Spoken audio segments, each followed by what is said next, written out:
Ensemble, ne cessons jamais d'apprendre. Je suis Gérard Pécou, président de Calimedia, agence digitale de solutions e-learning. Je vous accueille sur Never Stop Learning, un podcast qui vous fait rencontrer des acteurs de la formation entrepreneuriale et éducative d'aujourd'hui et de demain. Bienvenue à nos auditeurs. J'accueille aujourd'hui Jean-Marc Oluski, qui est directeur général du groupe RH Partners. Bonjour Jean-Marc. Bonjour. Et j'accueille également Serge Deltor, donc, qui est consultant associé et expert sur les risques psychosociaux et la qualité de vie au travail. Bonjour Serge.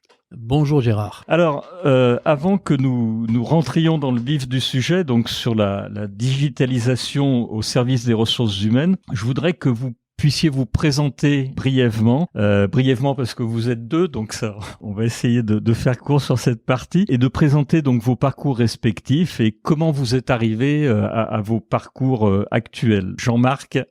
Merci Gérard. Alors effectivement, je suis président du groupe RH Partners. C'est vrai. Pardon, j'ai dit directeur général. Mais en fait, c'est une présidence. Je vais vous l'expliquer. Président. Effectivement, moi, je suis de formation. Je me destinais à l'expertise comptable à partir d'une école de commerce et en fait, je suis rentré dans une entreprise et c'est cette entreprise, dans l'entreprise, où j'ai eu le goût des ressources humaines au travers d'actions que j'ai pu mener dans des groupes de travail avec dans les RH. Et il y a maintenant un peu plus de 30 ans, à l'issue de cette activité salariée, j'ai créé mon entreprise dans le conseil en ressources humaines. Et il y a maintenant une dizaine d'années, je suis rentré dans le groupe RH Partners. Alors, le groupe RH Partners, c'est un groupe un peu particulier, paradoxal, dans la mesure où nous sommes une douzaine d'associés, 12 associés, qui détenons une marque RH Partner, et cette marque, nous la concédons à nous-mêmes. C'est une espèce de franchiseur franchisé. Il y a 18 cabinets, 33 sites en France, et nous avons 3 métiers. Le premier métier, c'est le métier du recrutement. Le deuxième métier, c'est le métier de gestion de carrière, coaching, bilan de compétences, accompagnement des salariés vers des outplacements, reclassement. Et puis le troisième métier, c'est le métier du conseil en ressources humaines. Et ce conseil en ressources humaines, c'est apporter effectivement une expertise auprès des DRH. Et dans cette expertise, il y a le sujet dont nous allons parler, qui est un sujet aujourd'hui prédominant pour les directions des ressources humaines, c'est le sujet des risques psychosociaux. Serge, la transition, elle est faite avec toi, parce qu'on a prononcé le mot risques psychosociaux. Donc, si tu peux nous en dire un peu plus sur ton parcours. Alors, mon parcours, Jean-Marc vient de dire un groupe paradoxal. Mon parcours, il est non pas sinueux, mais il a pris plusieurs directions. Ma formation initiale, c'est une formation de mécanique industrielle. Puis j'ai fait un troisième cycle en psychologie du travail et de la vie sociale pour ensuite faire une formation plutôt orientée vers l'ergonomie et l'ergonomie des systèmes de production. Pour résumer un assez long parcours professionnel de manière rapide, j'ai beaucoup travaillé. L'essentiel de mon parcours fut dans le réseau de l'ANACT, Agence nationale pour l'amélioration des conditions de travail, puis la direction d'une association régionale pour l'amélioration des conditions de travail. Et depuis maintenant quasiment 5 ans, après avoir changé de manière de pratiquer le même métier, je suis consultant indépendant et j'ai rejoint le groupe RH Partners en tant que consultant associé. En son sein, effectivement, je m'occupe plus particulièrement au service de la branche conseil des questions de qualité de vie au travail, de risques psychosociaux et d'accompagnement des changements. D'accord. Alors, vous nous avez présenté très très brièvement RH Partners. Est-ce que vous pouvez nous en dire un peu plus tous les deux sur les missions, peut-être plus toi Jean-Marc, et surtout la part de la formation dans votre métier? La part de la formation, premièrement, on fait essentiellement de la formation dans nos domaines de compétences, c'est-à-dire que sont les RH. Mais avant tout, notre premier métier, c'est le conseil globalement. C'est-à-dire que nous sommes là pour apporter une expertise sur les 3 métiers que j'ai décrits tout à l'heure. Si je m'appesantis un petit peu plus sur la partie du conseil, dans le conseil, le but c'est d'apporter une vision sur l'organisation à un DRH. L'organisation qui peut être la mise en place, ce qu'on appelle une GPEC, gestion prévisionnelle des emplois et des compétences, par exemple, de l'audit social, de l'audit de poste, et puis des activités aussi de coaching collectif, d'accompagnement d'un comité de direction. Voilà, tout un tas d'éléments qui font partie de notre activité. Et effectivement, on les accompagne aussi sur cette réflexion qui est comment permettre à mon entreprise d'avoir une meilleure image, pour mieux recruter, pour que les salariés restent dans mon entreprise, pour que les salariés augmentent leurs compétences. Et puis, malheureusement, dans l'autre sens, c'est-à-dire comment effectivement prémunir ou constater que j'ai de temps en temps des salariés qui sont en difficulté et comment effectivement les accompagner, comment permettre à ces salariés de revenir à une activité plus normale. Et l'augmentation des compétences, vous les accompagnez comment? Parce que, alors, on va être obligé, j'en suis désolé, parce qu'on en parle beaucoup en ce moment, de la Covid. J'imagine que dans votre métier, il y a eu un avant et un après, et que aujourd'hui, finalement, cette partie accompagnement, elle a dû changer. Si vous voulez, le Covid, le constat que nous, on a fait du Covid, c'est qu'aujourd'hui, il est compliqué de dire que dans une entreprise, il n'y a pas un sujet. Voilà. Ça, c'est clair, net et précis. C'est-à-dire que ce soit effectivement lié à plusieurs facteurs. Le premier facteur, sûrement, c'est le facteur du télétravail, qui est accepté dans certains cas, qui est totalement rejeté dans d'autres. Aujourd'hui, le gouvernement nous dit qu'il faut faire 5 jours de télétravail au maximum, mais il y a des salariés qui n'en peuvent plus, ne serait-ce que parce qu'ils n'ont pas d'organisation dans le personnel et que ils sont dans une chambre et que dans une chambre, ils ont coincé quelque part. J'ai même l'exemple d'un salarié qui m'a expliqué qu'il avait enlevé les tiroirs de sa commode pour glisser ses pieds et sa commode fait bureau. Donc, rendez-vous compte de ces conditions de travail. Donc, c'est premièrement ça, cet aspect. Deuxième sujet lié à ça, c'est l'angoisse du Covid, cette peur qui a saisi beaucoup de monde et qui effectivement fait que est-ce que je vais tomber malade ou est-ce que je vais pas tomber malade. Et le troisième facteur, c'est la santé de l'entreprise. Est-ce que mon entreprise va perdurer? Est-ce que mon entreprise va passer cette crise? Et est-ce qu'effectivement, au travers de ça, donc tous ces facteurs font que on peut pas dire qu'il y ait une entreprise, même des entreprises qui ont pu travailler pendant cette période-là, on peut pas dire qu'il y a une entreprise qui se dit pas qu'elle peut avoir un sujet. Oui, j'imagine bien. Mais du coup, comment vous allez les accompagner? Alors, on va y revenir très fortement avec Serge, notamment sur les risques psychosociaux, puisque je sais que Serge a passé les dernières semaines à travailler durement sur le sujet. On va y revenir. En fait, comment vous arrivez finalement à faire passer ce cap aux sociétés, à les accompagner sur le télétravail, sur d'autres sujets. On avait dit à un moment, je crois que lors d'une conversation qu'on avait eue, pas aujourd'hui, mais il y a quelques jours, que notamment sur les recrutements qui font aussi partie de votre cœur de métier, tu en parlais tout à l'heure, ça avait changé un certain nombre de choses. C'est-à-dire que vous utilisiez le digital. Alors c'était même avant le Covid. Covid, pardon, tu m'avais expliqué. Oui. Alors, la partie digitale, effectivement, était pas forcément, enfin, tous les cabinets de RH, tels que le nôtre et beaucoup de nos confrères. Vous l'utilisiez déjà avant. Voilà, on n'a pas eu une digitalisation forcenée liée à cette activité. Non, le paradoxe, je vais vous donner un paradoxe du recrutement, c'est que on recrutait déjà par le biais de Skype ou d'autres logiciels, mais le paradoxe, c'est qu'il y a des entreprises qui vont recruter, qui ont fait tout le process de recrutement sans voir le salarié et qui vont pas intégrer tout de suite le salarié physiquement. Ah oui, c'est vrai. Donc, il y a des salariés qui vont arriver, bonjour, voilà, et qui vont rester chez eux. Bon, alors bien sûr, il y a un Zoom, on va se présenter, voilà, mais il y aura pas le café à boire avec les collègues, il y aura pas la présentation de l'entreprise, il y aura pas les premiers repas ensemble. Ce qui fait que d'ailleurs, aujourd'hui, on est dans une phase où il y a un peu d'attentisme des candidats. Il y a des candidats qui se disent, écoutez, pour l'instant, je sais pas, je voulais faire évoluer ma carrière, mais je vais attendre un petit peu de ils voir. Restent où ils étaient. Ouais, voilà, j'ai pas envie je vais pas évoluer parce que je sais pas comment effectivement je pourrais être intégré. Donc ça c'est le premier pour répondre à ta question sur l'aspect recrutement. Sur l'aspect évaluation, bien l'aspect évaluation de la situation de l'entreprise, c'est relativement à la fois simple et compliqué.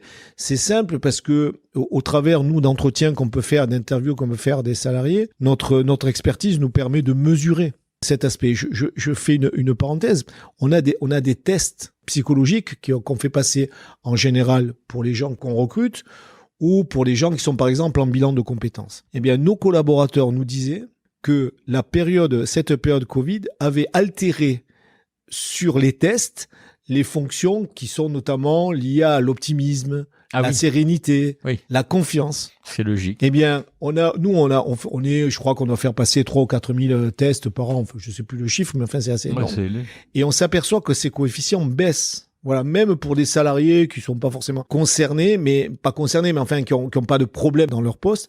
Mais même pour eux, on a cette baisse. Donc voilà. Donc, interview et après, proposition d'action. Effectivement, mais ça, je crois que Serge pourra un peu plus le détailler. Oui, on va y venir pour donner la parole à Serge. Donc, tu es un expert, Serge, des risques psychosociaux et de la qualité de vie au travail. Et je crois que tu intervenais majoritairement sur des formations en présentiel aujourd'hui. Et comment tu vas procéder maintenant? Et puis, est-ce que tu peux aller un peu plus loin que Jean-Marc sur les risques psychosociaux aujourd'hui? Qu'est-ce que tu observes, toi, et comment tu vas répondre finalement à la nouvelle demande des entreprises? Comment dire? Il y a deux éléments. Il y a l'élément conjoncturel. Alors l'élément conjoncturel, Jean-Marc vient de l'évoquer. La combinaison entre le présentiel et le distanciel, c'est dans la vie du quotidien des entreprises. On parle du télétravail, qui est une forme de travail à distance. Donc on introduit du distanciel. On parle de rareté du temps disponible pour faire de la formation et donc probablement une nécessité que la manière de former s'adapte aux nouvelles contraintes et nouvelles donnes qui vont peut-être durer encore quelque temps. Et puis notre cheminement, notre évolution n'est pas que liée à la conjoncture. Il est lié aussi à l'analyse que nous faisons des conditions de l'efficacité des formations que nous réalisons. Comme l'a dit Jean-Marc, les formations que nous réalisons ne sont pas des formations, je dirais, apprenantes au sens strict du terme. On ne fait pas ni de la formation initiale, ni notre métier n'est vraiment dans la formation continue. En revanche, il est orienté sur la formation comme un levier de nos pratiques de conseil. C'est un levier pour faire progresser les connaissances et les compétences, mais c'est un levier que nous utilisons essentiellement pour faire bouger les pratiques des personnes dans l'entreprise. Alors bien sûr, des managers de proximité quand on parle des risques psychosociaux, mais en fait pour faire bouger toutes les pratiques au sein de l'entreprise qui seront elles-mêmes favorables à l'évolution positive des conditions de travail, de la performance de l'entreprise. Et donc, nous en sommes venus à réfléchir à des modules de transformation, en fait, des outils que nous utilisions pour faire de la formation-action en modules de e-learning. Et là, c'est un travail très spécifique, mais que nous combinerons probablement dans des formations hybrides ou des formations mixtes ou des blended learning où nous garderons la volonté d'avoir un module ou des modules qui permettent de présenter des connaissances, des modèles et de la théorie, et ensuite des temps en présentiel qui permettront de favoriser l'appropriation, l'échange entre pairs, mais qui s'appuiera sur des acquis qui auront été faits au cours des modules de e-learning. Et donc notre réflexion, elle est vraiment d'aller vers une combinaison, vers la conception d'outils de e-learning en partant de nos supports mais en les transformant radicalement, et ensuite d'utiliser ces nouveaux outils qui nous semblent mieux adaptés aux attentes et aux besoins de l'entreprise, par exemple sur minimiser les coûts, sur optimiser le temps qu'on va y passer, et sur surtout aller vers plus d'efficacité des acquis des formations que nous réalisons. Le blended learning, effectivement, est une très bonne chose. Le blended learning, vous allez envisager de le faire avec des classes virtuelles ou ça va être du vrai présentiel? Je parle en ce moment et même peut-être par la suite, c'est quoi pour vous l'avenir? Est-ce que vous êtes quand même un grand groupe, un groupe important sur les ressources humaines, hein? Comment ça va se passer dans le futur pour vous? Je vais l'amorcer strictement sur ce que nous sommes en train de faire. Gérard, vous l'avez dit, il y a quelques semaines, je suis très occupé là-dessus. Pour nous, l'hybridation, le mixte, ça n'est pas que une combinaison du présentiel et du distanciel. C'est une combinaison au sein des modules que nous développons de l'apport de connaissances théoriques dont nous nous disons qu'en fait, il est peut-être plus efficace de le médiatiser et de le faire passer au sein de modules du e-learning. Et cette combinaison, alors là, c'est du distanciel. Oui, bien sûr. Mais nous le combinerons avec du présentiel, alors dès que les conditions le permettront, évidemment, hein, nous le combinerons avec du présentiel. Et donc là, le présentiel sera davantage destiné à la prise en main, à l'appropriation, à l'échange entre pairs, D'accord. sur la base de ce qu'ils auront acquis dans les modules de e-learning. Et c'est ça que nous essayons, nous expérimentons un petit peu aussi. Hein. Nous faisons bouger nos pratiques pour nous-mêmes aussi en la matière. Mais je vais juste donner un exemple. Pendant longtemps, quand nous faisions en quelque sorte, et nous le referons sûrement encore, mais des journées de formation classiques, ça dure 6-7 heures, nous avions un public face à nous et nous avions des commanditaires qui nous disaient « Bon voilà, vous avez des objectifs de formation ». Et très rapidement, on en venait soit dans la séquence de formation, soit dans la commande qui nous était passée, mais soyez pratico-pratiques. Allez vite vers des outils, vers des choses qui sont immédiatement opérationnelles. Et nous avions toujours une forme de résistance en disant « Ces outils, on sera capable de bien les utiliser lorsque nous aurons acquis les bases, lorsque nous aurons acquis des connaissances suffisantes, des modèles, un peu de théorie. » Et quand on est en présentiel sur une journée, eh bien la pression est très très forte pour aller immédiatement vers le pratico-pratique, vers les outils, vers l'opérationnel. Il nous semble qu'en découplant les deux temps, probablement que avec la souplesse, avec la capacité de retour, avec l'autonomie du formé ou de l'apprenant, qui va pouvoir le faire à son rythme, la partie acquisition de connaissances va peut-être être de meilleure qualité, et ensuite, quand on passera au moment de l'appropriation et du transfert d'outils pour changer les pratiques, donc des choses très opérationnelles, alors dans ce second temps, peut-être qu'il y aura de meilleures conditions. D'accord. Jean-Marc. Alors oui, je rajouterais sur un élément de transformation. Il y a quelques années, on avait des formateurs. Oui. Aujourd'hui, on a des coachs. C'est-à-dire que on a, j'ai plus le nombre exact, mais autour de 25 coachs certifiés. Ah oui. Certifiés. La certification, pour nos auditeurs, c'est grosso modo 40 jours de formation sur plusieurs sessions avec des phases assez lourdes de formation. Et ces coachs, ce sont des gens qui s'approprient des méthodes d'animation, beaucoup qui nous viennent du Canada, et qui effectivement investissent ce champ, qui est ce champ de l'appropriation. Par ce biais que vient de décrire Serge, on pense que le taux d'appropriation de ce qu'on veut transmettre sera supérieur. Et notamment par le biais du coaching ou par le biais de méthodes. Je pense notamment, j'ai en tête par exemple le co-développement ou le forum ouvert. Ce genre de méthodes qui arrivent du Canada, oui, permettent effectivement cette appropriation.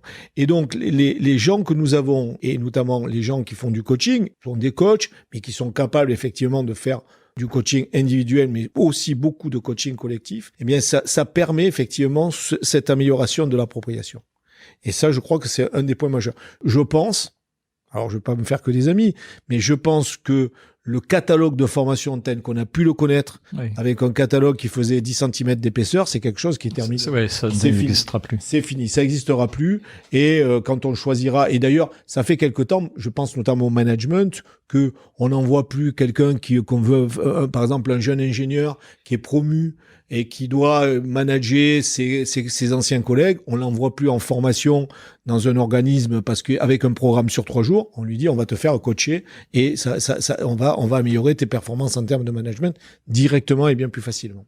D'accord. Alors, vous avez démarré en fait, je crois que Serge, tu n'avais jamais fait de module de e-learning. Ça a été nouveau pour toi. Tu en as créé un de bout en bout. Qu'est-ce qui t'a plu? Tu as trouvé que c'était un exercice qui était difficile parce que, tu l'as dit tout à l'heure, tu étais plus sur du présentiel, des webinaires, des choses comme ça.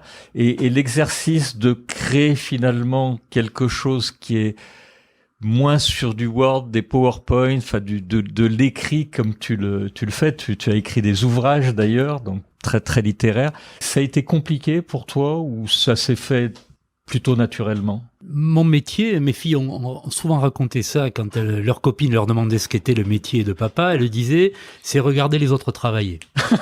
C'est une belle définition. Et en fait, je viens de faire un travail que je n'avais jamais fait avant. En partant d'acquis, de connaissances qui sont les miennes sur ces sujets-là, en partant de méthodes qui me semblaient les plus aptes à partager, à permettre l'appropriation, comme le disait Jean-Marc, par mes interlocuteurs, donc qui sont des acteurs d'entreprise, d'un certain nombre de sujets, pour que leur pratique évolue dans le bon sens, pour qu'elle combine le mieux possible la performance économique et le bien-être ou les qualités de vie au travail ou les conditions de travail des salariés. Et pour cela, voilà, j'étais doté d'un certain nombre d'outils, de supports qu'il a fallu revisiter assez fortement. Et en les revisitant, très schématique, on passe de quelque chose qui me prenait à peu près une journée, Oui. mais parfois plusieurs journées. Mais là, on s'est concentré sur un support qui pourrait être développé, prenez une journée, avec un objectif qui m'a été donné au début. Au bout du compte, il faudra que ça dure pas plus de 40 minutes. Alors vous imaginez, passer 7 heures en 40 minutes. C'est un défi. C'est un défi, c'est un sacré défi. Et dans ces 7 heures, il y avait de la théorie, des modèles, des connaissances, mais aussi des cas pratiques. Mais ces cas pratiques, il a fallu aussi les réinventer pour qu'ils viennent faire des illustrations, des moments d'appropriation des modèles théoriques qui étaient présentés.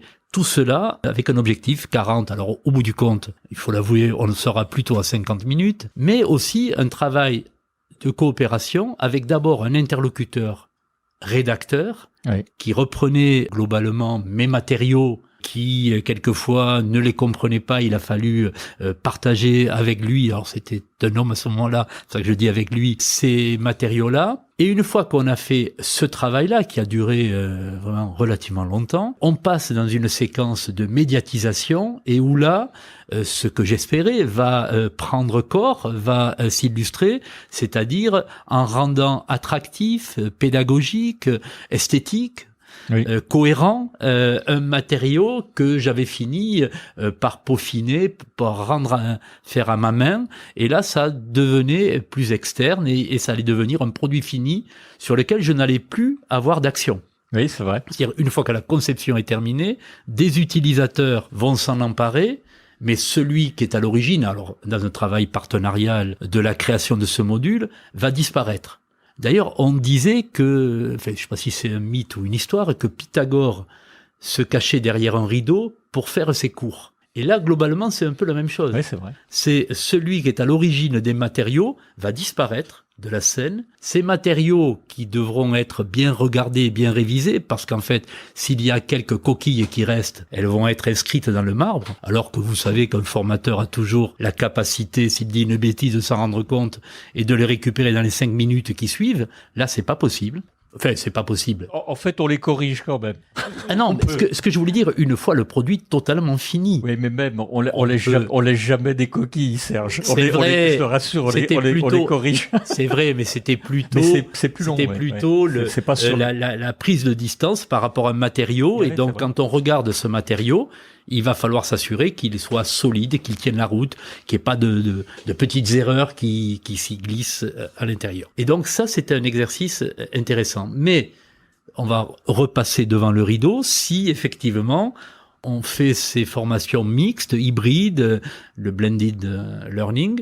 Et là, on va pouvoir retrouver à la fois le moment où on se cache, où on se retire, pour que la concentration soit vraiment sur les connaissances et pas sur l'acteur qui les prodigue, et ensuite utiliser le second temps pour vraiment faire preuve de savoir-faire, de transfert, de réflexion, d'appropriation et de mise en discussion de ce qui aura été acquis au moment de l'exercice de e-learning.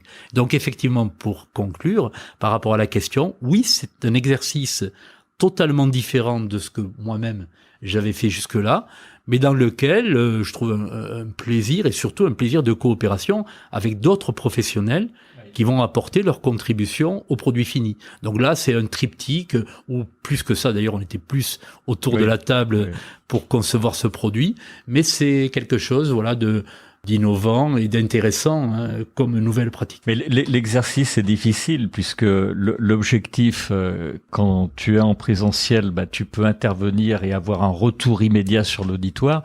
Là, on l'a pas quand on construit un module de e-learning, et il va falloir y mettre ce que tu as réussi à faire, beaucoup d'interactivité pour améliorer le taux de complétion et être sûr que les gens ils démarrent, ils vont aller du point A jusqu'au point Z et en prenant beaucoup de plaisir, parce que si on les perd en route, c'est pas si simple. Alors moi j'ai tendance à dire que, et ce que j'ai mesuré en marchant un peu et dans la vision de ce module, c'est que aujourd'hui, en 50 minutes, on permet à une DRH, je dirais, d'avoir une espèce d'assurance. C'est-à-dire que si tous mes cadres passent ce module pendant 50 minutes, alors que ça aurait pu durer plus longtemps, eh bien, j'ai l'assurance que j'ai fait passer un message et qu'un cadre a bien compris quels étaient les facteurs de RPS vis-à-vis de ses collaborateurs. Il a compris les situations, il a compris ce qui doit se faire, et le message est rapide, mais le message est percutant.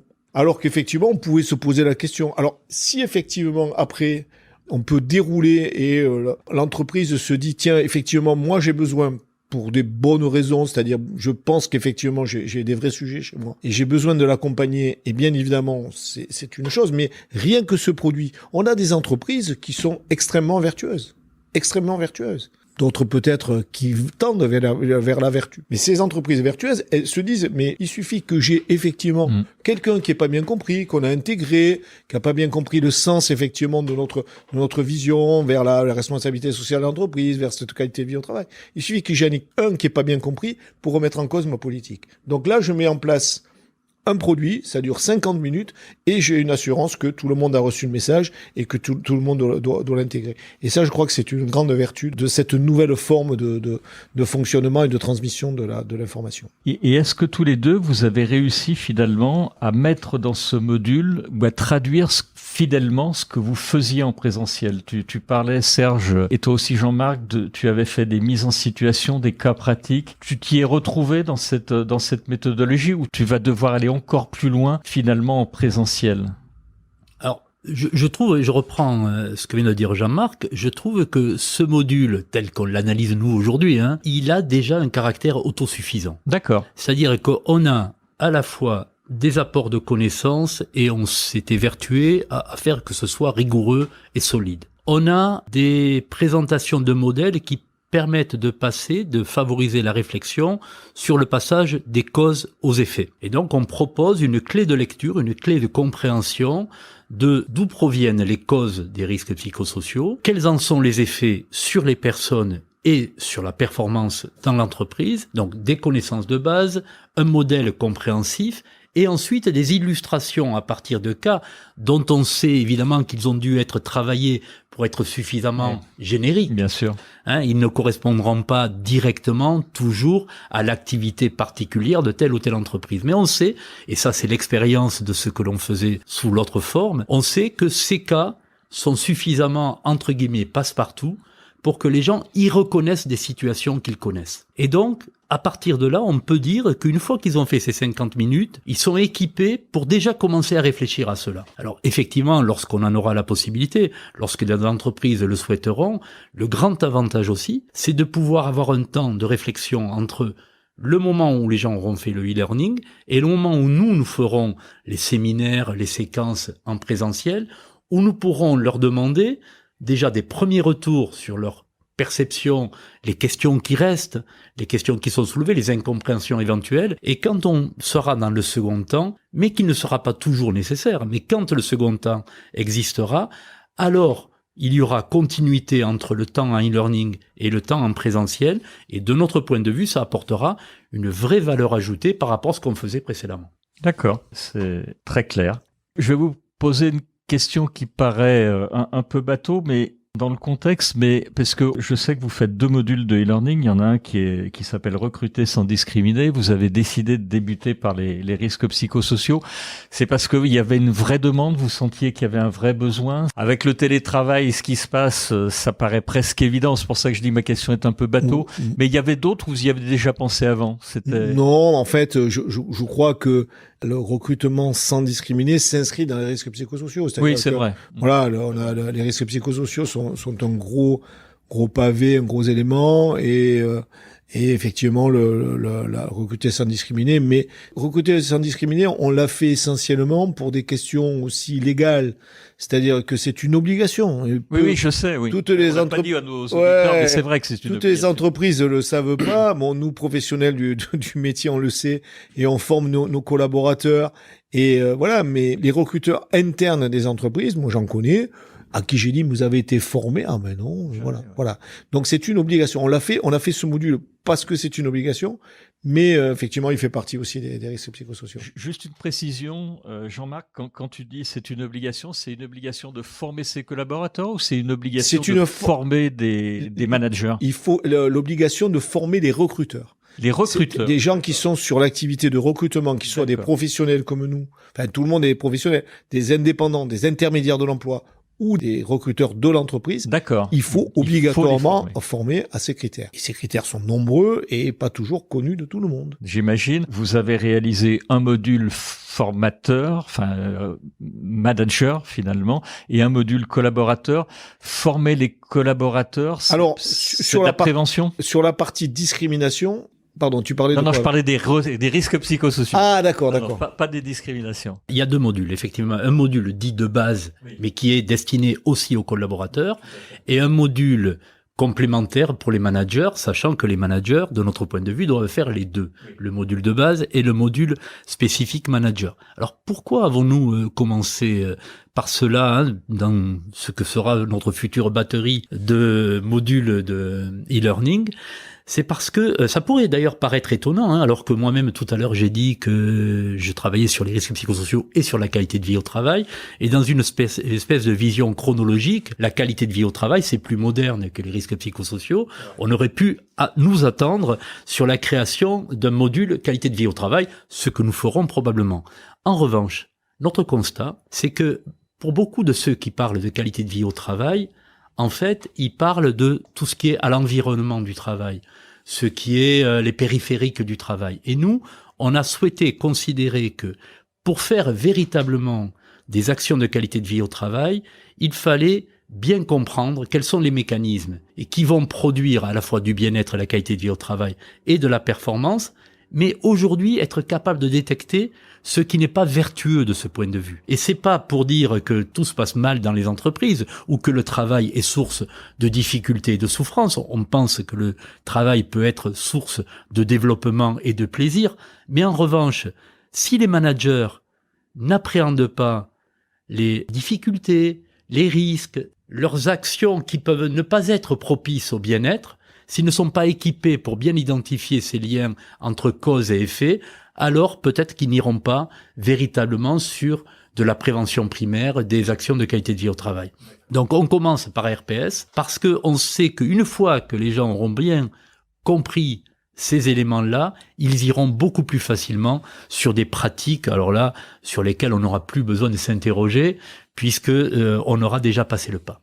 Alors, je vais poser ma dernière question, puisqu'on arrive à la fin de ce podcast. Finalement, qu'est-ce qu'on va y trouver dans ces 2 modules? On a parlé de tout l'environnement, mais pratiquement, les directeurs ou directrices des ressources humaines que tu évoquais tout à l'heure, dans les entreprises, dans les autres cabinets de recrutement, qu'est-ce qu'ils vont y trouver?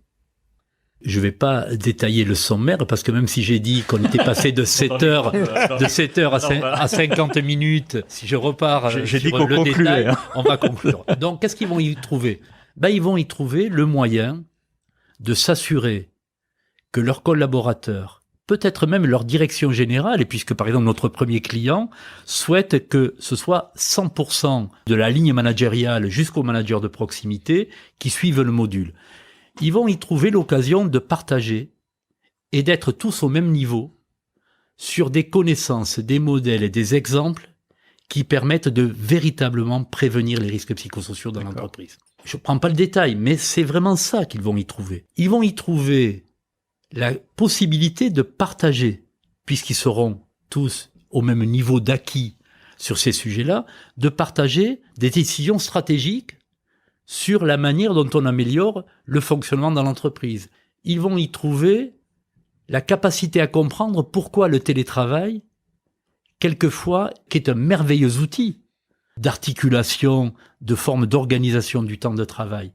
Mais ils vont y trouver la capacité à comprendre pourquoi, quand il n'a pas été bien conçu, quand il n'a pas été bien accompagné, il est plutôt source de tension que source de performance pour un certain nombre de collaborateurs ou de difficultés de mal-être, plutôt que ce qui était attendu du télétravail, c'est-à-dire une meilleure articulation des temps de vie, une meilleure souplesse, la capacité à mieux travailler sur un certain nombre de dossiers en se mettant à l'abri des perturbations dans l'entreprise. Donc, ils vont trouver tout un tas de capacités à comprendre les mécanismes complexes entre cause et effet, et donc, ils vont pouvoir anticiper la manière dont il faut faire pour qu'il y ait deux sorties positives, aussi bien en termes de production qu'en termes de bien-être et de qualité des conditions de travail. Merci Serge. Jean-Marc, le mot de la fin pour conclure?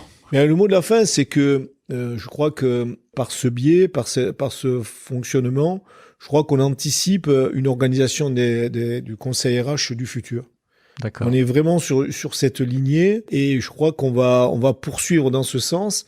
Et sûrement que le Covid l'aura fait accélérer, certainement.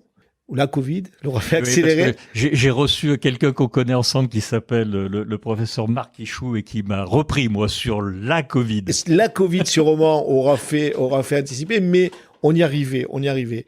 Et je crois que là, ça nous permet de l'anticiper, mais on est sur une nouvelle forme d'organisation, une nouvelle forme de réflexion et une nouvelle forme de transmission du savoir. D'accord. Très, très, très belle conclusion. Merci, Jean-Marc. Je voulais vous remercier tous les deux. Donc, Jean-Marc Oluski, donc président du groupe RH Partners, et Serge Deltor, donc qui est consultant associé et expert donc des risques psychosociaux et de la qualité de vie au travail. Je voulais remercier également tous nos auditeurs qui nous ont accompagnés jusqu'à la fin de ce podcast. Et puis, écoutez, vraiment un grand merci pour votre venue dans ce podcast Never Stop Learning. Merci.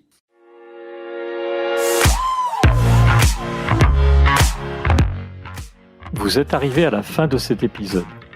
Je vous remercie pour votre écoute attentive. Si l'épisode vous a plu, partagez-le auprès de votre entourage et donnez-lui une bonne note suivie d'un commentaire sympathique pour nous aider à grimper dans les classements. Je suis Gérard Pécou, président de Calimedia. Si vous cherchez une solution e-learning, rendez-vous sur calimedia.fr. Notre équipe vous accompagnera avec un très grand plaisir. Nous nous retrouverons dans le prochain épisode de Never Stop Learning pour qu'ensemble, nous ne cessions jamais d'apprendre.